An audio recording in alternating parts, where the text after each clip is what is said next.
नमस्कार. सादर करत आहोत ठाणे वार्ता. ठळक घडामोडी. मुख्यमंत्री एकनाथ शिंदे यांच्या ठाण्यातील निवासस्थाबाहेर सुप्रमॅक्स कंपनीतील कामगारांचं आंदोलन. भारतीय जनता पक्षाच्या महिला मोर्चाच्या वतीने अनधिकृत होर्डिंग्ज हटविण्यासाठी निदर्शने आणि डोंबिवली एमआयडीसी कंपन्यांच्या स्थलांतरणाचा निर्णय घेताना इतर बाबींचा विचार करणे आवश्यक. सार्वजनिक बांधकाम मंत्री रवींद्र चव्हाण या आणि इतर घडामोडी विस्तृतपणे पण काही क्षणातच. आमच्या फेसबुक पेज तसंच यूट्यूब चॅनल आणि संकेतस्थळाला सबस्क्राईब करायला विसरू नका. ठाणे वार्ता पहा श्रीस्थानक वाहिनीवर. आता सकाळी 9:15 पासून रात्री 9:15 पर्यंत ठाणे वार्ता, ठाण्यातील पहिलं दृकश्राव्य माध्यम. ठाणे वार्ता आणि श्रीस्थानक वाहिनीचं लाईव्ह स्ट्रीमिंग ठाणेवार्ता.com वरील लाईव्ह स्ट्रीमवर क्लिक करा आणि अगदी मोबाईलवरही ठाणे वार्ता श्रीस्थानक वाहिनीचा आनंद लुटा. यासाठी आमचं ॲप डाउनलोड करा. ठाणे वार्ता पहा श्रीस्थानक वाहिनीवर.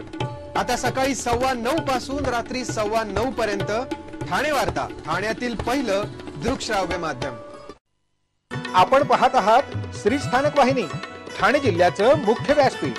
मुख्यमंत्री एकनाथ शिंदे यांच्या ठाण्यातील निवासस्थाबाहेर सुप्रमॅक्स कंपनीतील कामगारांनी आंदोलन केलं आहे. अनेक वेळा मुख्यमंत्र्यांचे भेट देऊन कुठलाच मार्ग न निघाल्याने मोठ्या संख्येने कामगार मुख्यमंत्री यांच्या शुभदीप बंगल्याबाहेर कंपनीत मयत झालेल्या कामगारांचे फोटो लावलेले बॅनर हातात घेत मुख्यमंत्री न्याय द्या अशा घोषणा देत आंदोलन केले. 1,500 कर्मचारी असून आम्हाला मुख्यमंत्र्यांकडूनच अपेक्षा आहेत. आम्हाला न्याय मिळाला नाही तर आत्मदान करणार असल्याचा इशारा कामगारांकडून देण्यात आला आहे. कंपनी व्यवस्थापनानं कामगारांचे अनेक पैसे बुडवले आहेत. या प्रकरणी अनेक आंदोलन, निवेदन देऊनही काहीच होत नसल्यामुळे आता कोणत्याही निवेदन दिले जाणार नाही, पण ठोस निर्णय होईपर्यंत कामगार याच ठिकाणी आंदोलन करतील असा इशारा यावेळी कामगारांतर्फे देण्यात आला. भारतीय जनता पक्षाच्या महिला मोर्चाच्या वतीने अनधिकृत होर्डिंग्ज हटविण्यासाठी निदर्शने करण्यात आली.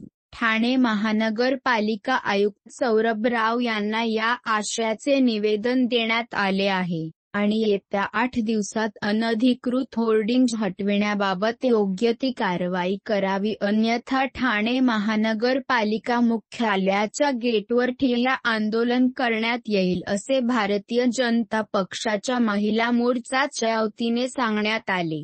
माजी नगरसेविका मृणाल पेंडसे यांच्या नेतृत्वात हे आंदोलन करण्यात आले. यावेळी सन 2019 मध्ये सभागृहात अनधिकृत होर्डिंग्जचा मुद्दा मांडला होता आणि त्यावेळी प्रशासनाकडून अहवाल मागवून त्वरित कारवाई करू असे सांगण्यात आले होते.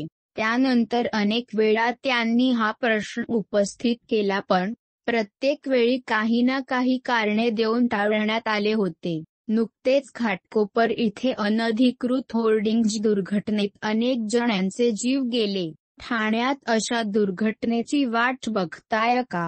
ठाण्यात जागोजागी अनधिकृत होर्डिंग्ज उभारण्यात आले आहेत. ह्या सगळ्याला कोण परवानगी देत आहे? याची संख्या किती आहे?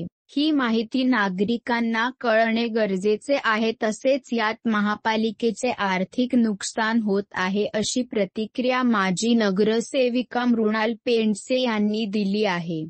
फतवा: धमक्यांना झुगारून विजयासाठी मेहनत घेणाऱ्या कट्टर मुस्लिम कार्यकर्त्याचा खासदार नरेश म्हस्के यांनी सत्कार केला. भरघोस मतदान केल्याबद्दल मुस्लिम बांधवांचेही नरेश म्हस्के यांनी आभार मानले. लोकसभा निवडणुकीत महायुतीच्या उमेदवाराविरोधात मतदान करण्याचा फतवा मौलवींनी काढला होता.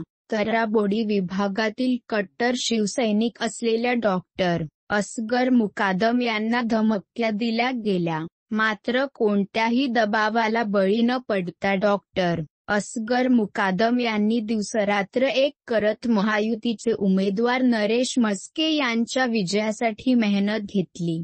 खासदार नरेश म्हस्के यांनी डॉक्टर असगर मुकादम यांच्या दवाखान्यात जाऊन ऋण व्यक्त करत आभार मानले. लोकसभा निवडणुकीत यावेळी विरोधी पक्षाकडून जाती, धर्माचे विखारी राजकारण केले गेले. महायुतीच्या उमेदवाराविरोधात फतवे निघाले होते. राबोडी हा मुस्लिमबहुल विभाग आहे. दिवंगत आमदार मोबाईल डा. जोशी यांचे शिष्य असलेले कट्टर शिवसैनिक डॉक्टर असगर मुकादम हे नरेश म्हस्के यांना उमेदवारी जाहीर झाल्यापासून त्यांच्या विजयासाठी मेहनत घेत होते. मात्र त्यांना जीवे मारण्याच्या धमक्या दिल्या जात होत्या. त्यांना बहिष्कृत करण्याचाही इशारा दिला गेला होता. या धमक्यांना भीक न घालता डॉक्टर असगर मुकादम यांनी नरेश म्हस्के यांचा प्रचार केला आणि चांगले मताधिक्य दिली. नरेश म्हस्के यांचे काम लक्षात घेऊन ठाण्यातील मुस्लिम समाजानेही त्यांना भरघोस मतदान केले आहे. नरेश म्हस्के आणि एकनाथ शिंदे यांनी कधीही एका समाज, धर्मासाठी काम केले नाही. त्यामुळे मुस्लिम समाजाने आज या दोघांवरही विश्वास दाखवला आहे, असे असगर मुकादम यांनी यावेळी सांगितले. डॉक्टर असगर मुकादम हा शिवसेनेचा निष्ठावंत कार्यकर्ता राबोडी विभागात गेली अनेक वर्षीमाने इतबारे निस्वार्थीपणे मुस्लिम बांधवांना सोबत घेऊन पक्षाचे काम करत आहे. निवडणूक काळात मुस्लिम वस्त्यांमध्ये वातावरण गढूळ करण्याचे काम झाले. फतवे निघाले. मात्र डॉक्टर असगर मुकादम डगमगले नाहीत. मुख्यमंत्री एकनाथ शिंदे, खासदार श्रीकांत शिंदे, नरेश म्हस्के हे कोणत्याही जाती धर्माकडे न बघता कामावर लक्ष देत असतात आणि म्हणून मुस्लिम समाजाचा बहिष्कार आहे असं सांगण्यात आलं असून देखील या विभागातून 5,500चा मताधिक्य नरेश म्हस्के यांना मिळाला असल्याचं असगर यांनी सांगितले. या पुढील घडामोडी एका छोट्याशा ब्रेकनंतर कुठेही जाऊ नका, पाहत रहा फक्त ठाणे वार्ता. सर्व नागरिकांना आवाहन करण्यात येत आहे की सध्या डासांमार्फत पसरणाऱ्या डेंग्यू या आजाराचा प्रसार रोखण्यासाठी प्रत्येकाने पुढील प्रमाणे कार्यवाही करावी. डेंग्यू आजार एडिस इजिप्ती हा डास चावल्याने होतो.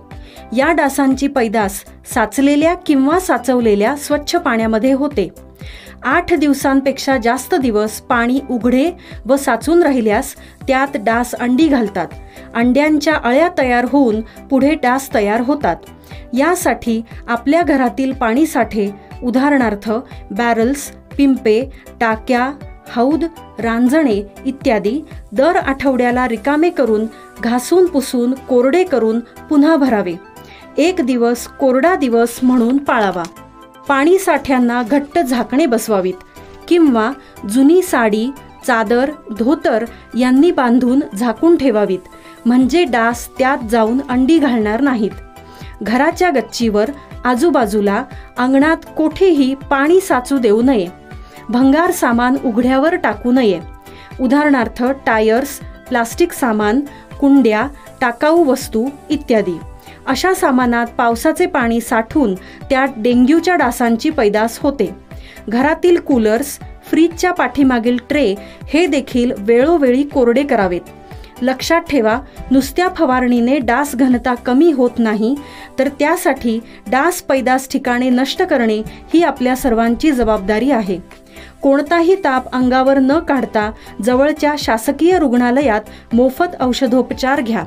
अशा प्रकारे नागरिकांनी सहकार्य केल्यास डेंग्यूचा प्रसार रोखणे सहज शक्य आहे. ब्रेक नंतर आपला पुन्हा एकदा स्वागत.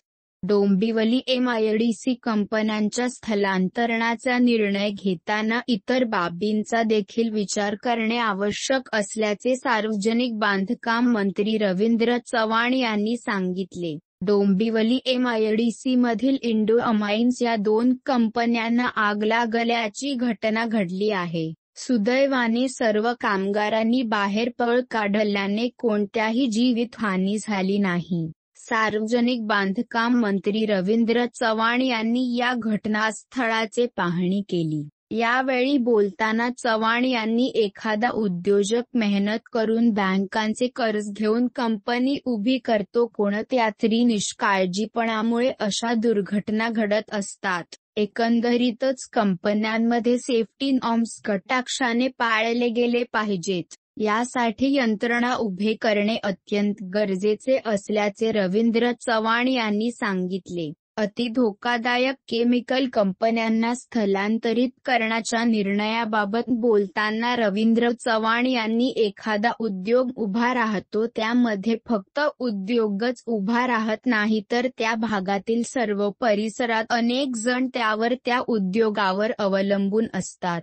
त्यामुळे स्थलांतरणाचा निर्णय घेताना या सर्व बाबींचा विचार होणे देखील गरजेचे आहे. 1970-71 दरम्यान पहिल्यांदा MIDC या ठिकाणी आली. त्यानंतर आजूबाजूला नागरीकरण वाढलं. MIDC मधील कंपन्यांमध्ये होणाऱ्या दुर्घटनांबाबत सरकार आणि संबंधित विभागाने उपाययोजना तसेच फायर ऑफिसर याची नेमणूक करणे, दुर्घटना घडणार नाहीत यासाठी उपाययोजना करणे गरजेचे आहे अशी प्रतिक्रिया सार्वजनिक बांधकाम मंत्री रवींद्र चव्हाण यांनी दिली. डोंबिवलीतील कंपन्या स्थलांतरित करण्याप्रकरणी उपसमितीच्या अहवालापश्चात सरकारची कृती आराखडा समिती निर्णय घेणार असल्याची माहिती कल्याण डोंबिवली महापालिका आयुक्त इंदुराणी जाखड यांनी दिली. अमुदान कंपनी स्फोटानंतर डोंबिवली MIDCमधील अति धोकादायक आणि धोकादायक कंपन्या हटविण्याचा एक कृती आराखडा तयार करण्यासाठी राज्य सरकारने समितीने नेमली होती. त्याबरोबर कंपन्यांचे सर्वेक्षण करण्याकरिता एक उपसमिती नेमली होती. या उपसमितीने सर्वेक्षण करून येत्या 20 जूनपर्यंत कृती आराखडा समितीला अहवाल सादर करायचा आहे. त्यानंतर कृती आराखडा समिती कंपन्या स्थलांतरित करण्याबाबत निर्णय घेणार असल्याची माहिती कल्याण डोंबिवली महापालिका आयुक्त इंदुराणी जाखड यांनी दिली आहे. डोंबिवली MIDCतील फेज 2 मधील इंडो अमाइन कंपनीला भीषण आग लागली. त्यात जीवितहानी झाली. या आगीच्या पार्श्वभूमीवर सरकारकडून काय हालचाली सुरू आहेत त्याच्याबरोबर सरकारने नेमलेल्या उपसमितीचा महापालिका भाग असल्याने समितीने आतापर्यंत काय केले याची माहिती आयुक्त जाखड यांनी दिली. आयुक्त जाखड यांनी सांगितले की अमुदान स्फोटाच्या घटनेची सरकारने गंभीर दखल घेतली. 27 मे रोजीचे MIDC, पर्यावरण खाते, प्रदूषण नियंत्रण मंडळ आदी संबंधित विभागांची बैठक घेऊन कृती समिती स्थापन केली. हा निर्णय उद्योग विभागाच्या प्रधान सचिवांनी घेतला होता. कृती आराखडा तयार करण्याकरिता सरकारने उपसमितीही स्थापन केली.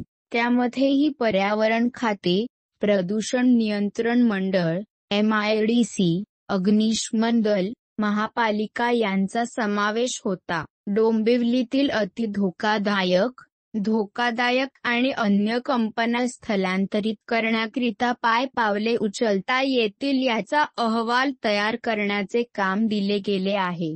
समितीच्या आतापर्यंत 3 बैठका पार पडल्या आहे. उपसमितीने सर्वेक्षण केले आहे. या सर्वेक्षणानुसार कंपनी कोणाच्या मालकीची आहे, त्यात कोणते उत्पादन घेतले जाते, त्यासाठी कोणत्या रासायनिक कच्च्या मालाचा वापर केला जातो, कंपनीची जागा किती आहे, कंपनी स्थलांतरित करण्यास मालकाची सहमती आहे की नाही, याचा एकत्रित अहवाल येत्या 20 जूनपर्यंत कृती आराखडा समितीला दिला जाईल. त्यानंतर कृती आराखडा समिती कंपन्या स्थलांतरित करण्यावर निर्णय घेणार आहे. ठाणे हे मुख्यमंत्र्यांचे शहर असून या शहरातील नागरिकांचे प्रश्न सोडविणे हे लोकप्रतिनिधींची जबाबदारी आहे. पावसाळा सुरू झाला असून आपत्कालीन परिस्थितीचा सामना करण्यासाठी लोकप्रतिनिधी आणि प्रशासन यांनी समन्वयाने काम करून नागरिकांचे प्रश्न प्राधान्याने सोडवावेत असे निर्देश नवनिर्वाचित खासदार नरेश म्हस्के यांनी ठाणे महापालिका प्रशासनाला दिले. पावसाळ्यात उद्भवणाऱ्या आपत्तीचा सामना करण्यासाठी ठाणे महापालिका प्रशासन सज्ज झाले आहे.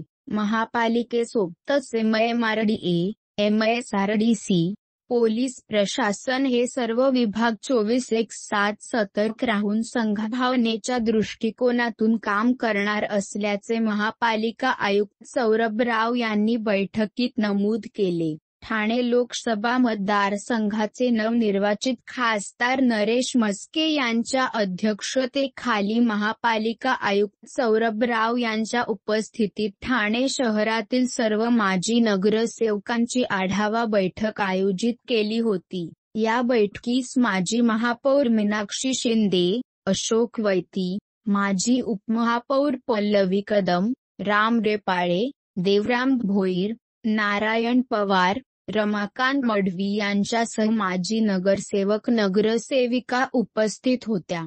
कल्याण तालुक्यात अंगणवाडी केंद्रावर जलजीवन मिशन अंतर्गत पाणी पुरवठा व्हावा यासाठी सर्वांनी दक्षता घ्यावी तसेच ज्या अंगणवाडी केंद्रावर पाणी पुरवठा होत नाही अशा अंगणवाडी केंद्रावर नळाद्वारे पाणी पुरवठा होईल याची काळजी घ्यावी आणि अंगणवाडी केंद्रातील सर्व बालकांचे आरोग्य यंत्रणेने मार्फत आरोग्य तपासणी करावी अशा सूचना दिल्या. समाज कल्याण विभाग अंतर्गत दिव्यांग लाभार्थ्यांचे सर्वेक्षण सुरू असून विविध योजना राबविण्यासाठी भविष्यात मदत होणार आहे. दिव्यांग लाभार्थ्यांची माहिती अंगणवाडी सेविका यांच्याद्वारे ऑनलाईन पद्धतीने वेळेत भरण्यात यावा असे आवाहन उपस्थित मुख्य सेविका यांना करण्यात आले.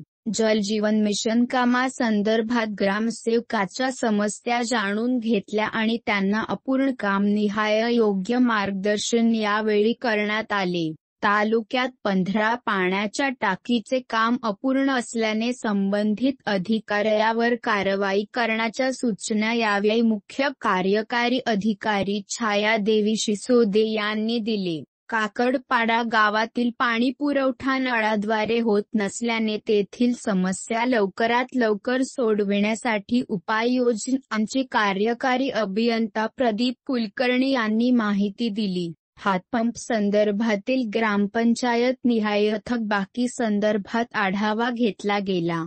पाणीपट्टी वसुली कल्याण येथील कमी असल्याने थकबाकी रक्कम ग्रामपंचायत निहाय भरण्यात यावे अशा सूचना देण्यात आल्या. तालुक्यात दूषित पाणी नमुने तपासावे.